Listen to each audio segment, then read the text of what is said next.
Over. Could we think of art as a shortcut for the humanities in general? Why they're now using language like piss and poo?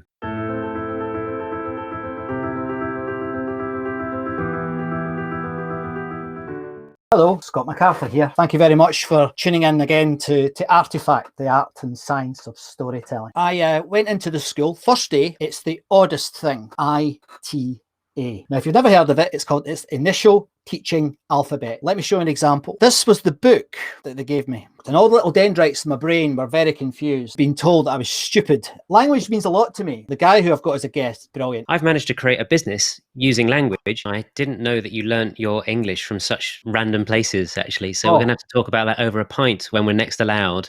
Samantha, I hope you're not listening. Fairly quickly, I realised that this language thing is really about the culture. We're actually writing more today than we've ever written. I think it's absolutely a good thing. I'm obsessed with understanding. I think we need clarity. Using full stops in text in particular, or WhatsApp, messaging platforms is seen as rude. It's seen as abrupt and sharp. Language has always evolved. There is no one static idea of language. I think the freedom of English is one of the reasons that it's spread globally and become, the global language of business. Got about halfway with Wolf Hall and I gave up. And that's probably shocking for people to hear. But I do think if you don't get into a novel quick enough, I mean, there's so much literature out there, read what you like. But actually reading anything, you are learning to empathize with other human being situations. And this is what literature does for us. It transports us into another person's world, takes us into that world, out of our own world, and it teaches us empathy. Learning another language gives you access to another culture, another way of thinking. This one here, and it says, the limits of my language mean the limits of my world. Totalitarian regimes blatantly recast the stories. They unpick history and retell history to develop the stories of a new future. The dictionary becomes shorter. And if there's one thing that Trump has been absolutely phenomenal at, it's telling stories. The story will always tell more than the fact. Humans receive stories as a framework for the facts, and they can justify or rationalize what's going on, but the story will absolutely frame that fact. I absolutely believe that the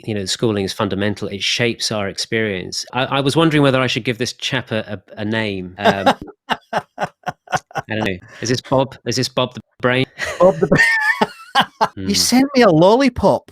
So we're talking about storytelling, aren't we? And this, the Afia tone lolly, is a way that I teach, and it's a process for thinking about, thinking through what you're writing about and thinking who's on the receiving end of it, why they're now using language like piss and poo as opposed to urinate and defecate.